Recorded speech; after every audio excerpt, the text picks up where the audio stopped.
할렐루야. 주님의 이름으로 여러분들을 축복합니다. 우리 앞뒤 좌우에 계신 분들과 한번 같이 인사하겠습니다. 하나님의 은혜와 평강이 함께 하시길 바랍니다.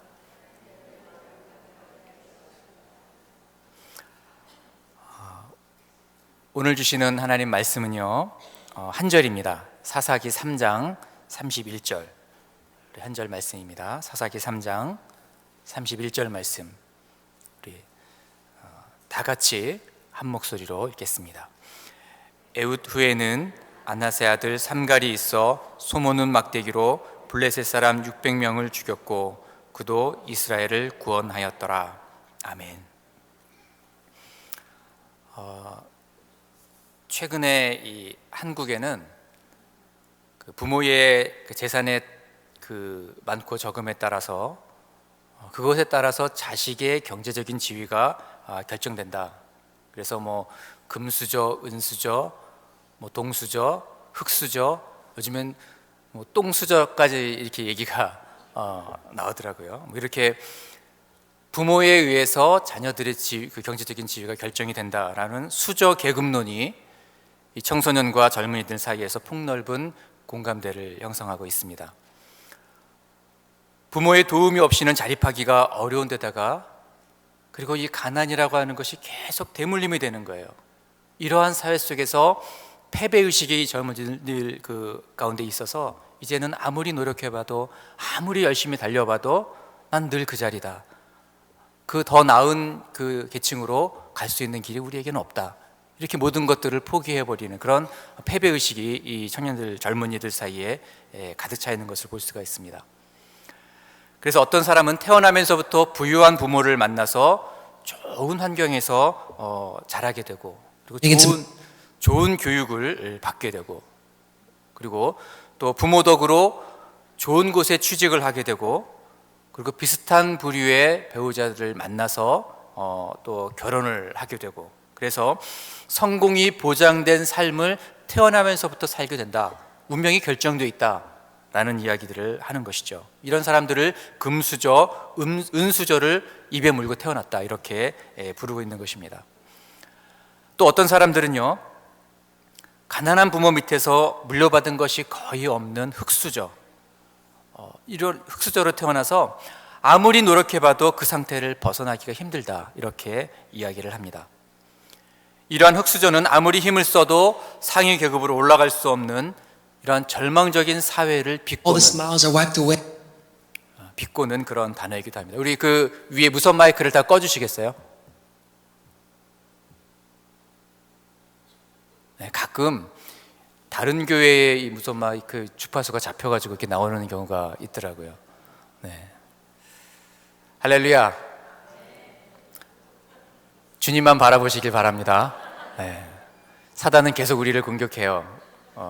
우리의 마음을 흐트러 놔요. 그러나 하나님의 은혜로 우리가 주님 앞에 나갈 수 있기를 바랍니다. 또 다른 한국에서 나오는 단어 중에 하나가 삼포세대다. 여러분 많이 들어보셨죠? 뭘 포기하는지 여러분 아세요? 요즘 젊은이들이 뭘 포기하고 사는지 여러분 아십니까? 연애를 포기한다는 거예요. 연애할 시간이 없다는 거예요. 돈을 벌어야 되기 때문에. 결혼을 포기한다는 거예요.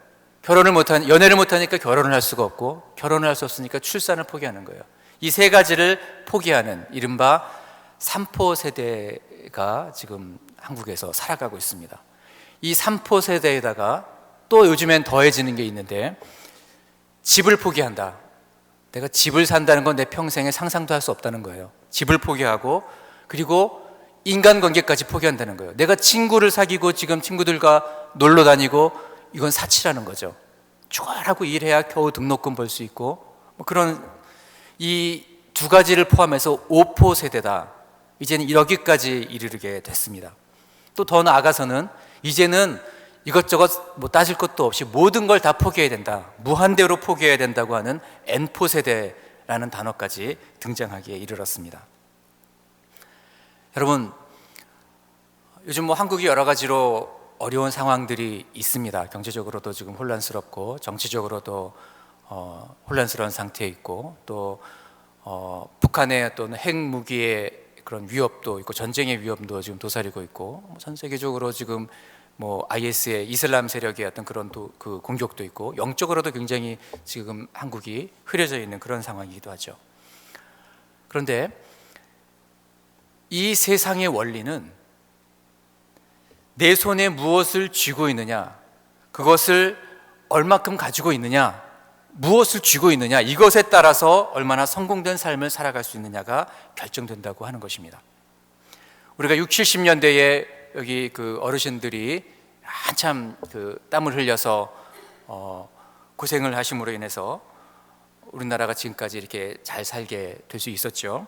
60, 70년대만 해도 찢어지게 가난하고 어려운 사람들이 정말 열심히 공부를 해서 성공하는 그런 경우들이 많이 있었습니다.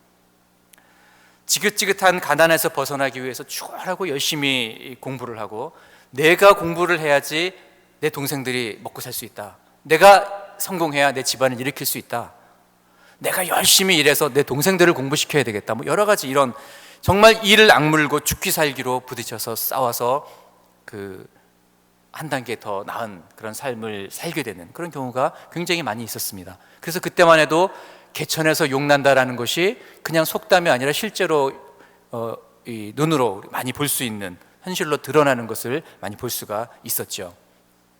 그런데 지금은 여러 가지 조건들이 잘 갖추어져 있을수록 성공한 확률이 높다는 것입니다. 이제 이 세상의 기준으로 볼 때에 우리의 손에 무엇을 들고 있느냐, 무엇을 가지고 있느냐, 이것이 얼마나 열심히 사는지, 성실하게 살고 있는지, 얼마나 좋은 성품을 가지고 있는지, 얼마나 그 사람이 가능성을 가지고 있는지에 상관없이 우리의 인생을 결정하게 되는 경우가 허다하다라는 이야기들을 하고 있습니다. 여러분, 적어도 겉으로 보기에는 그렇게 보입니다. 내가 남들보다 학벌이 좋다든지, 아니면 부모님의 도움이 아주 빵빵하게 이렇게 잘 뒷받침이 된다든지, 뭔가 내가 남들과 다른 것을 얼마나 가지고 있느냐에 따라서 내 앞길이 달라지는 것이 현실입니다. 그런데 여러분, 이것은 어디까지나 세상 사람들의 이야기입니다. 우리 믿는 사람들에게는 전혀 다른 원칙이 적용된다는 것을 여러분 믿으시길 바랍니다. 사단은 우리 그리스도인들까지도 이 세상의 논리에 붙잡혀가게 만들어요. 우리 눈을 가려서 하나님의 특별한 원리를 가지고 우리를 바라보시고 우리를 향한 계획을 가지고 계시는데 그것을 바라보지 못하도록 만든다는 것이죠. 하나님의 특별한 원칙을 바라보지 못하도록 그렇게 만든다는 거예요. 그러나 우리는 하나님께서 만드신, 우리를 향하신 특별한 계획과 그 원칙들이 적용된다는 것을 여러분 믿으시길 바랍니다. 하나님의 사람에게는 하나님께서 세우신 특별한 법칙이 따로 있어요. 세상의 기준과 세상의 척도와 세상의 상식이 통하지 않는, 세상의 방법으로는 전혀 이해할 수 없는 특별한 것들이 우리들에게는 있다는 것입니다. 오늘 본문에 나와 있는 이 삼갈이라고 하는 사람이 바로 그런 사람이었습니다. 여러분, 성경 전체를 통해서 볼 때, 아니 사사기만을 놓고 봤을 때, 사사기가 전체 21장으로 되어 있는데 이 사사기 21장 전체 중에서 이 삼갈에 등장하고 있는 성경은 단 한 절밖에 되지 않습니다. 3장 31절, 이 딱 한 절에 겨우 한 번 딱 등장하고 있어요. 그런데 이러한 삼갈은 너무나 많은 것을 우리들에게 깨닫게 해주는 정말 하나님의 특별한 사람이었습니다. 여러분, 이 가나안 땅에 들어간 이스라엘 백성들에게 있어서 그 시대마다 그들의 지도자격인 사사를 하나님께서 세워주셨습니다. 이스라엘 백성들이 광야 40년의 그 훈련 기간들을 잘 마치고 요단강을 건너서 가나안 땅으로 들어가죠.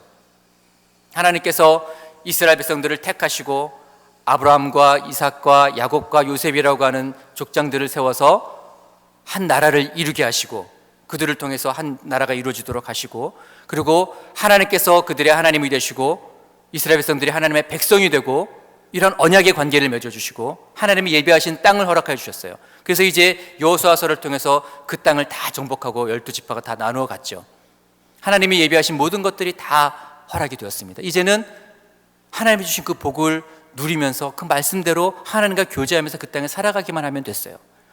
그런데 이스라엘 백성들은 그렇게 하지 못하고 그토록 가나안 땅에 들어가기 전에 모세를 통해서 시내산에서 모압 평지에서 이 출애굽기, 민수기, 신명기 말씀을 통해서, 레위기 말씀을 통해서 끊임없이 주셨던 그 하나님의 말씀, 가나안 땅에 들어가거든 가나안의 7 족속들을 다 진멸해버리고 그들의 우상을 다 부셔버리고 그들의 산당을 다 무너뜨리고 완전히 철저하게 그 땅에서 약한 것들을 다 몰아내고 그들과 타협하지 말아라, 그렇게 말씀하셨는데, 이스라엘 백성들이 그 땅에 들어가서 땅을 정복하고 이제 좀 살만하게 되니까 눈을 돌려서 이방 민족을 바라보는 거죠. 진멸하라고 하셨는데 일부 남겨놔요. 남겨놓고 그들을 노예로 삼습니다. 하나님 말씀은 철저하게 다 준행하지 않아요. 그렇기 때문에 남겨두었던 그 사람들이 가지고 있는 우상이 결국은 이스라엘 민족들을 삼키게 되죠.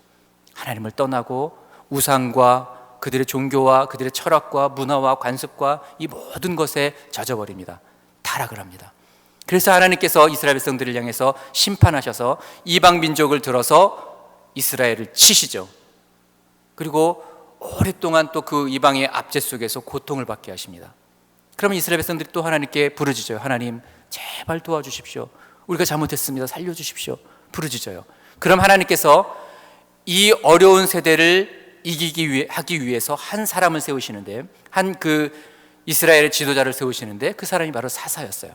이 사사를 세워서 종교적인 지도자는 제사장의 그 역할들을 감당했는데, 어떤 정치적으로, 군사적으로 그들의 리더를 세워서 그들을 통해서 이방의 압제에서 벗어나도록 그렇게 하나님께 도와주시기 위해서 세워주신 하나님의 사람이 바로 사사였다고 하는 것이죠.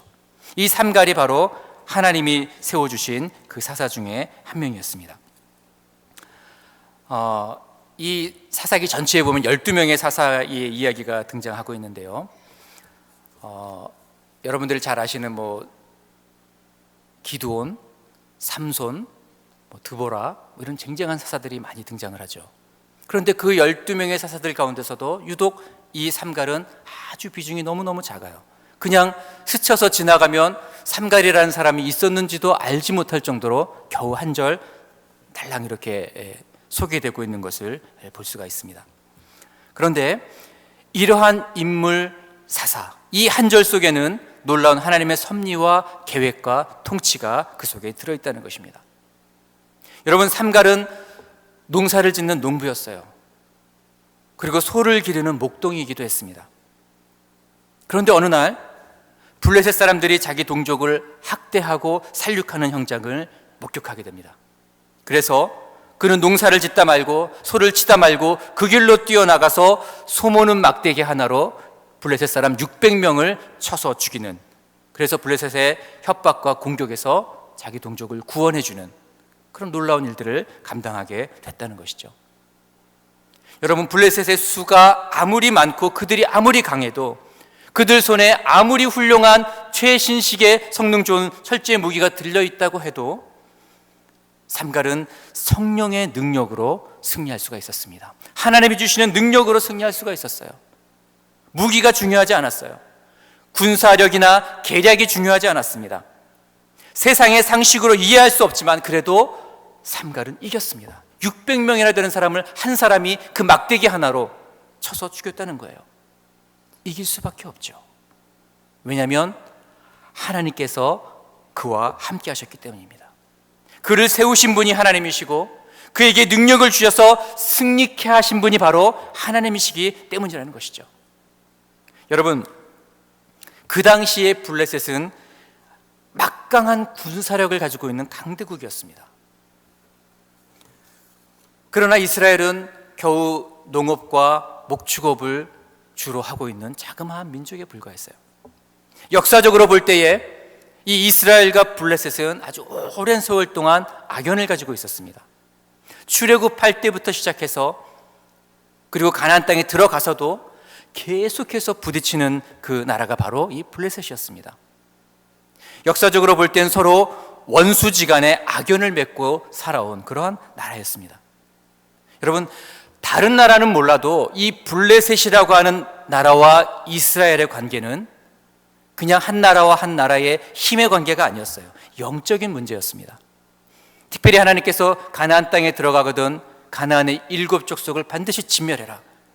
왜냐하면 그들은 너무나도 악한 우상으로 가득 차 있었고 그들은 부패하고 타락하고 죄악이 관영한 그런 민족이기 때문에 그들을 다 몰아내라고 하나님께서 말씀하셨어요. 그 중에 하나가 바로 블레셋이었어요. 블레셋은 하나님을 대적하는 그런 민족이었습니다.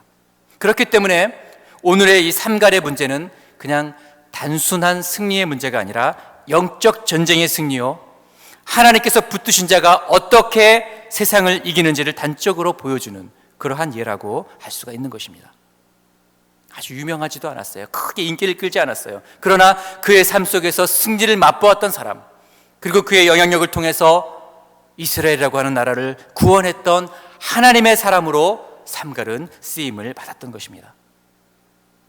여러분, 오늘 본문은 이 삼갈을 통해서 우리에게 중요한 사실 하나를 알려주고 있는데, 그것은 바로 삼갈의 가정 환경입니다. 이 성경에 자세하게 삼갈이 어떤 집안에서 태어나고 이런 건 나오지 않았어요. 그런데 삼갈의 가정 환경을 추측해 볼 수 있는 중요한 단어 하나가 등장을 하는데, 그것은 삼갈의 아버지의 이름이에요. 삼갈이 아낫의 아들이었다라고 이렇게 성경은 기록하고 있습니다. 여러분, 이 아낫이라고 하는 것이 삼갈의 아버지의 이름이기도 하지만 가나안의 여신의 이름이기도 합니다. 그러니까 삼갈의 아버지가 그 이름을 가나안의 여신, 그 우상의 이름을 따서 자기 이름을 지었다는 거예요. 이것만 봐도 삼갈의 아버지가 어떤 사람이었는지 우리는 짐작을 할 수가 있습니다. 그는 철저한 우상 숭배자였습니다. 그냥 남들처럼 흉내내서 믿는 사람이 아니라 우상의 이름을 따서 지었을 정도로 그는 철저한 우상 숭배자였어요. 삼갈은 어려서부터 그 아버지가 우상에게 제물을 드리고 제사를 드리고 그 우상을 섬기는 것을 보면서 그렇게 자라왔다는 거예요. 삼갈은 하나님을 믿지 않을 뿐만 아니라 하나님을 대적하는 우상 숭배자의 가정에서 태어났다는 거예요. 어려서부터 삼갈은 아버지가 우상 숭배하는 모습을 수도 없이 보고 그렇게 자라왔습니다. 그럼에도 불구하고 이러한 어려운 정말 절망적인 그런 가정 환경에도 불구하고 청년 삼갈은 하나님의 손에 붙들려서 쓰임받는 거룩한 도구가 되었다는 것입니다. 여러분, 환경이라고 하는 것은 우리에게 영향을 줄 수 있습니다. 그러나 우리의 신앙을 결정짓는 그러한 결정적인 요인이 되는 것은 아니라는 것을 여러분 기억하시길 바랍니다. 왜 나는 이런 환경에 처해 있는가? 왜 나는 이런 가정에서 태어났는가? 왜 나는 이런 여건 속에서 살아가야 하는가? 왜 나는 지금 내가 이 땅 가운데서 이런 대접을 받으면서 고생하고 있는지, 여러분, 우리는 그런 것들을 불평할 필요가 없다는 거예요. 우리는 세상 사람들의 기준이 적용되지 않는 하나님의 사람이라고 하는 것입니다. 하나님의 사람은 환경에 의해서 만들어지는 것이 아니라 하나님의 사랑과 하나님의 특별한 은혜 속에서 만들어진다는 것입니다. 우리를 향한 하나님의 계획, 우리 한 사람 한 사람을 향한 놀라운 하나님의 그 계획, 그것은 세상의 상황과 모든 환경을 뛰어넘는 것이며 세상의 가치관과 세상의 기준을 초월한다는 것을 여러분 기억하시길 바랍니다. 또 한 가지 우리가 기억해야 할 사실은 삼갈의 손에 들려있는 무기예요. 여러분, 아까도 말씀드렸지만 삼갈은 정식 군인이 아니었어요. 농사 짓는 사람이었고 목축을 하는 그런 사람이었습니다. 한 번도 군사훈련을 받아봤던 적이 없는 사람이고 예비군 훈련조차도 받았던 경험이 없는 그런 사람이었습니다. 군사적인 아무런 지식이 없는 그런 사람이었어요. 뿐만 아니라 그의 손에 들려있는 무기는 그 당시 블레셋 사람들이 가지고 있는 철기 그 문화가 아니었어요. 그 무기가 아니었다는 거예요. 잘 다듬어진 쇠로 만들어진, 무쇠로 만들어진 그런 창이나 칼이나 활이나 병거나 이런 것들이 아니었다는 거예요. 그의 손에는 소모는 막대기, 그 당시 이 소모는 막대기가 한 2m 정도 됐다고 해요. 2m 정도 되는 그 막대기로 소를 이렇게 툭툭 쳐서 소를 모는 거예요. 그 막대기 하나를 손에 들고 있었습니다. 그런데 삼갈은 그 막대기 하나로 막강한 블레셋의 군대와 맞닥뜨려 싸워서 한두 명도 아니고 600명을 쳐서 죽이는 그런 놀라운 승리를 거두게 되었던 것입니다. 여러분, 우리의 손에 들려있는 것이 그것이 칼이냐 창이냐 활이냐 이것이 중요한 것이 아니라는 거예요. 그것이 첨단 무기인지 아니면 원시적인 막대기 한 개에 불과한지 그것이 중요한 것이 아니라 그것을 들게 하신 분이 누구인지 그것이 중요하다는 사실입니다.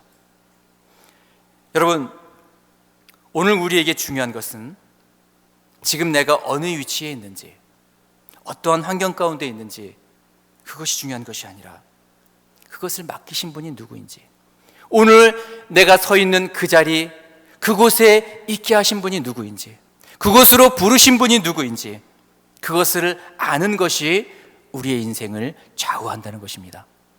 우리가 가지고 있는 상황과 환경들, 우리의 배경들, 우리 부모가 무엇을 가지고 있는지, 어떤 것을 물려받았는지, 내 손에 무엇을 들고 있는지 이것이 중요한 것이 아니라 나를 지금 부르신 분이 누구인지, 나를 지금 이 자리에 있게 하시고 이 상황에, 이 환경에, 그 삶의 현장에 있게 하신 분이 누구인지를 아는 것이 중요하다는 거예요. 그것을 아는 것이 우리 인생이 성공하느냐 아니면 실패하느냐, 승리하느냐 아니면 절망 가운데 패배를 경험하느냐, 그것을 결정하는 중요한 요인이 된다고 하는 것입니다. 여러분,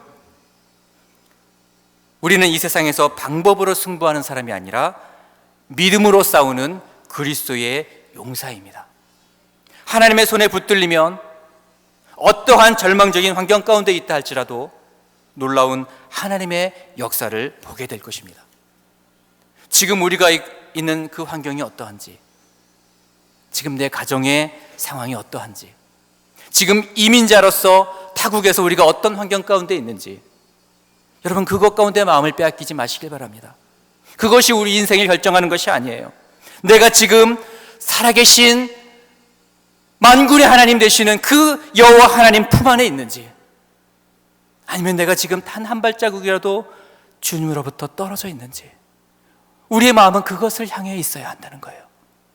여러분, 그것이 우리가 실패하느냐 성공하느냐를 결정한다는 거예요. 우리의 모든 관심은 거기에 있어야 한다는 거예요.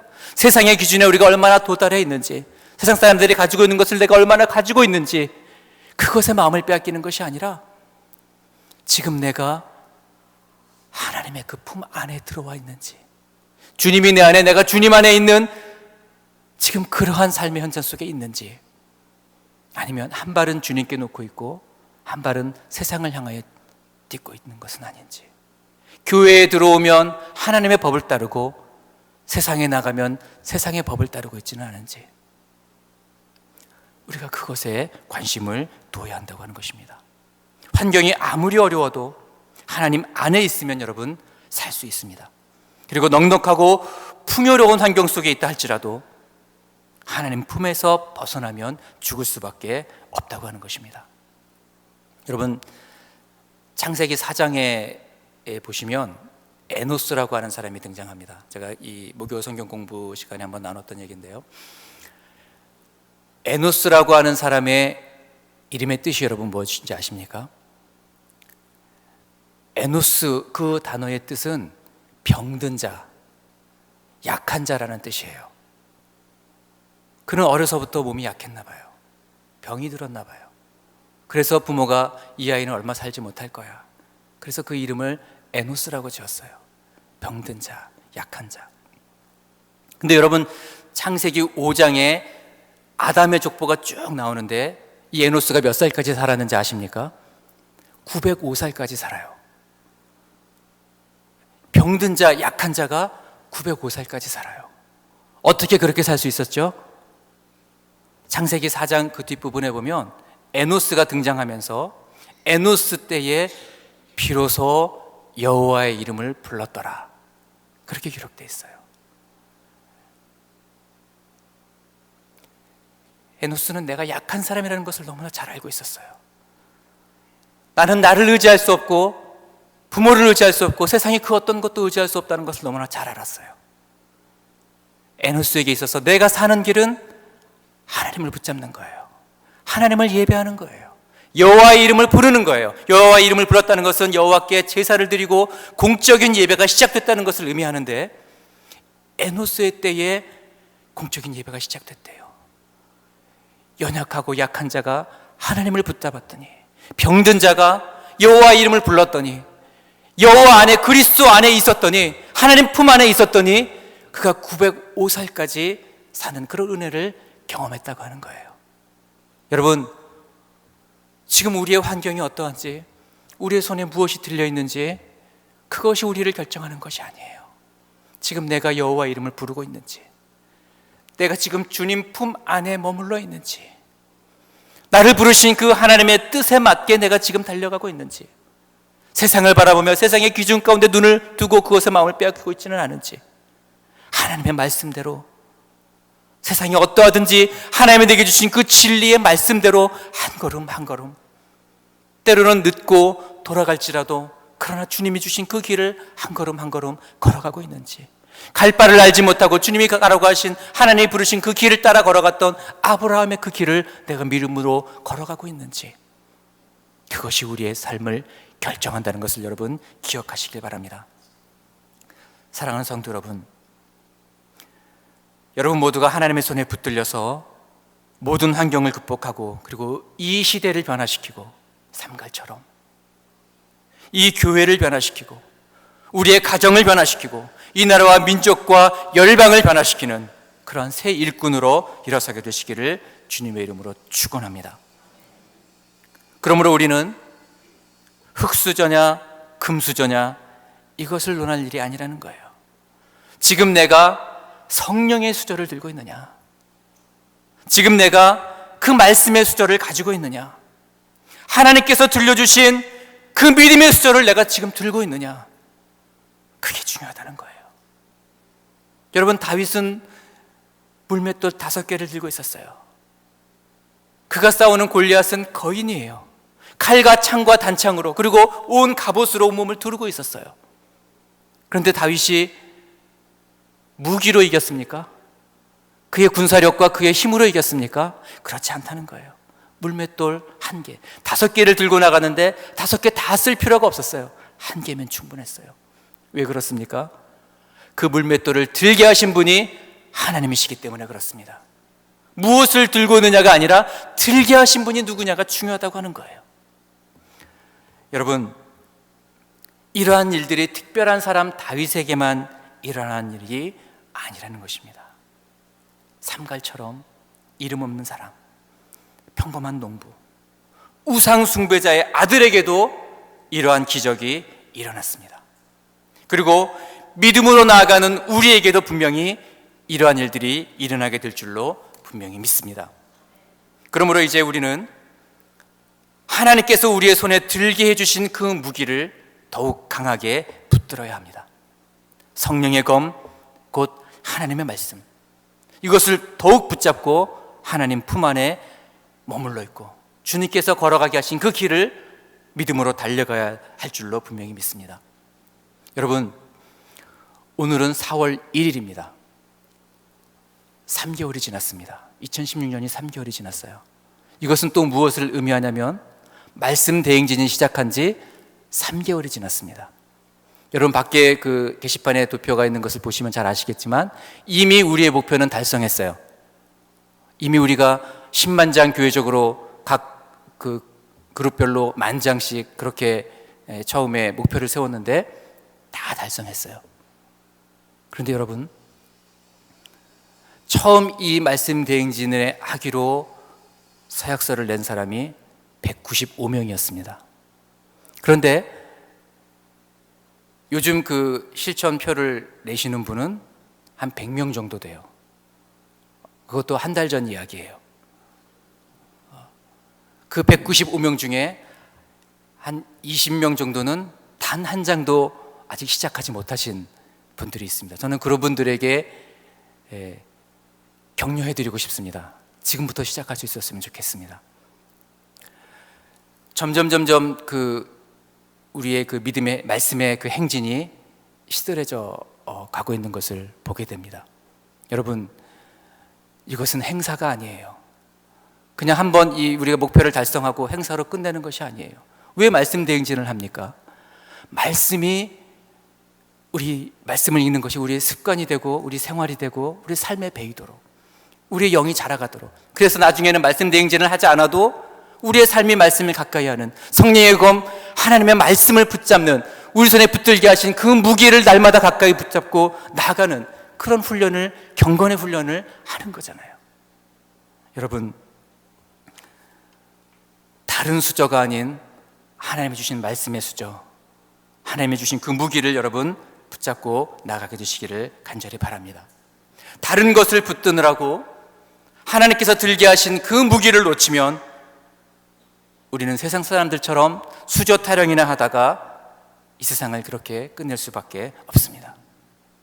그러나 하나님께서 붙들게 해주신 그 말씀, 우리에게 그 무기를 들게 하신 분이 하나님이라는 사실, 이것으로 우리가 무장을 하면 어떠한 상황과 환경 속에서도, 그리고 어떠한 고난과 역경 속에서도 우리가 감당할 수 없을 것 같고 상상조차 할 수 없었던 그런 환경 속에 들어가게 된다 할지라도 삼갈처럼 하나님께서 우리를 승리하게 해 주실 줄로 분명히 믿습니다. 우리의 자녀들도 우리가 다른 수저를 물려줄 것이 아니라 믿음의 수저, 말씀의 수저를 물려줘야 될 줄로 분명히 믿습니다. 다시 한번 여러분들에게 도전하고 싶습니다. 무엇을 들고 있느냐가 중요하지 않습니다. 그것을 들게 하신 하나님께 주목하시길 바랍니다. 내게 있는 달란트가 왜 하나님 저 사람은 10달란트인데 나는 1달란트밖에 없습니까? 그게 중요하지 않아요. 그것을 들게 하신 분이 하나님이세요. 하나님은 그것을 들어서 더 크게 사용하실 줄로 믿습니다. 30배, 60배, 100배의 결실을 맺게 하시는 분도 하나님이신 줄로 분명히 믿습니다. 병든 자, 연약한 자 에노스가 905살까지 살면서 하나님께 영광을 돌렸던 것처럼 연약한 우리의 한 사람 한 사람이 하나님의 손에 붙들려 하나님의 거룩한 일들을 감당하는 능력 있는 종으로 쓰임받게 될 줄로 믿습니다. 기도하겠습니다. 이 시간에 우리 한번 말씀을 생각하시면서 한번 같이 기도하기를 원합니다. 하나님, 그동안 내가 처한 상황을 또 환경을 탓하면서 불평하면서 원망했던 마음은 있지 않았습니까? 왜 나는 다른 사람들처럼 아무런 걱정 없이 근심 없이 그렇게 살아가지 못하는가? 왜 나에게는 날마다 이 산을 피하면 또 다른 산이 나타나고 이런 어려움 가운데 놓여야 하는가? 다른 사람들처럼 그렇게 평탄하게 살아가지 못하는가? 혹시 그것 때문에 불평하고 원망하고 그리고 무거운 마음을 가지고 있었다면 이 시간 다 내려놓기를 바랍니다. 삼갈처럼 하나님의 손에 붙들려서 환경을 지배하고 극복하는 승리자가 되게 해달라고. 하나님, 내 손에 무엇을 들고 있느냐가 아니라 그것을 들게 해주신 분이 하나님이신 줄을 내가 분명히 믿습니다. 주께서 들게 하신 그 무기를 들고 내가 이 땅을 승리하며 더욱 하나님의 품을 의지하며 주님 안에 머물러 있을 수 있도록 도와달라고. 성령의 검 그 말씀으로 날마다 승리할 수 있게 해달라고. 우리 한번 이 시간 내 자신을 의탁하면서 하나님의 도우심을 구하면서 우리 주님의 이름을 한번 부르시고 다 같이 통성으로 기도하겠습니다.